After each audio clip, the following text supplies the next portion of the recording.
থেকে গান বাজানো শুরু হয়, সন্ধ্যা থেকে ওয়াজ শুরু হয়। আমি ওয়াজ মাহফিলের বিরুদ্ধে না, আমি ইসলাম প্রচারের বিরুদ্ধে না, আমি কোনো কিছুর বিরুদ্ধে না। রাতের 3টা পর্যন্ত ওয়াজ বাজানো কোথাও জায়েজ নাই। নাম্বার 2 নাম্বার কথা, আপনারা এখানে ওয়াজ করছেন, এখানে যতটুকু কথা, আমি একটা মেয়ে হয়ে যদি আমার কথা এখানকার সবাই শুনতে পারে, কেন আপনি ওখান থেকে কথা বললে এখানকার মানুষ শুনবে না? এই মানুষগুলো আপনার দাওয়াত শোনার জন্য আসছে, ঠিক না?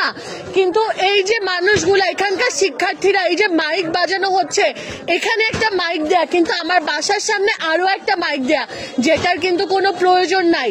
যার এখানে শোনার, সে কিন্তু এখানে এসেই আপনার কাছে শুনবে। আমার এটা নিয়ে কোনো সমস্যা নাই, কিন্তু আমি আমার সমস্যার কথা 999 জানাইছি, আমি আমার প্রক্টোরিয়াল বডিতে জানাইছি, আমি পোস্ট করছি। কোথাও না হয়ে আমি একা একটা মেয়ে আজকে এখানে এসে দাঁড়াইছি, আপনার কাছে ঠিক ভুলের বিচার আমি আজকে আপনার কাছে দিয়ে গেলাম। আপনার যদি মনে হয় যে স্টুডেন্টদের প্রতি আপনি দয়া করবেন, এই মানুষগুলোকে নিয়ে আপনি দাওয়াত করেন, কোনো সমস্যা নাই। আপনাদের কারোর বিরুদ্ধে আমার কোনো অভিযোগ নাই। আমার অভিযোগ, আমার বাসার সামনে যে মাইকটা, ওইটা যদি একটু বন্ধ করে দিতেন, আমি আল্লাহর কাছে আপনাদের সবার জন্য দোয়া করতাম। আমি যেমন বান্দা, আমি পাপী বান্দা। এখানে সভাপতি আপনাকে বলেছেন প্রক্টোরিয়াল কোনো মানুষ থাকলে ওনার সাথে যোগাযোগ করার জন্য। এই বিষয়ে আপনি আর কথা না বললে আমরা আপনার কাছে কৃতজ্ঞ থাকবো। আপনি একজন নারী মানুষ, আপনাকে শ্রদ্ধার সাথে বলছি আপনি এখান থেকে চলে যাবেন।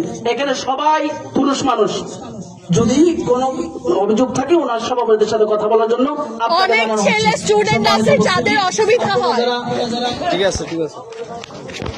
আসসালামু আলাইকুম। আপুটার সাথে আমিও একমত। আসলে আপুটা যে ক্লেম নেই ওয়াজ মাহফিলে আসছে, বলতেছে যে আপনারা এখানে এত উচ্চস্বরে মাইক বাজাচ্ছেন, ওয়াজ মাহফিল করতেছেন। আমি তো ওয়াজ মাহফিলের বিরুদ্ধে না, দিনের দাওয়াতেরও বিরুদ্ধে না, কিন্তু আপনার এখানে প্রোগ্রাম, আপনার এই ওয়াজ মাহফিলের যে প্রোগ্রাম, সেই ওয়াজ মাহফিলের প্রোগ্রাম শোনার জন্য তো লোকগুলো আসছে। এখান থেকে মনে করেন 3 কিলোমিটার 4 কিলোমিটার দূরে মাইক লাগাচ্ছেন। যারা আসার তো তারা ওয়াজ মাহফিল শুনতে আসবে। আশেপাশে অনেক শিক্ষার্থীরা আছে, অনেক অসুস্থ রুগী আছে, ছোট বাচ্চা কাচ্চা আছে। আপনি সবার অসুবিধা করে আপনি এখানে মাইক বাজাচ্ছেন, এত দূরে মাইক দেওয়ার তো কোনো প্রশ্ন নেই। আপুটার কথার সাথে আমিও একমত। আপনারাও সাউন্ড সিস্টেম আলা ভাইয়েরা, আপনারাও সতর্ক থাকবেন যে দূরে মাইক দিবেন না। এই কারণেই সবার তো অসুবিধা করে লাভ নাই। আমি আপুর সাথে 100 একমত। জানি এই মাইক এত না, যারা শুনতে আসছে কথা তারা দিনের কথা শুনবেই, আর যারা শুনতে আসবে না বাইরে মাইক দিয়ে কোনো লাভ নাই।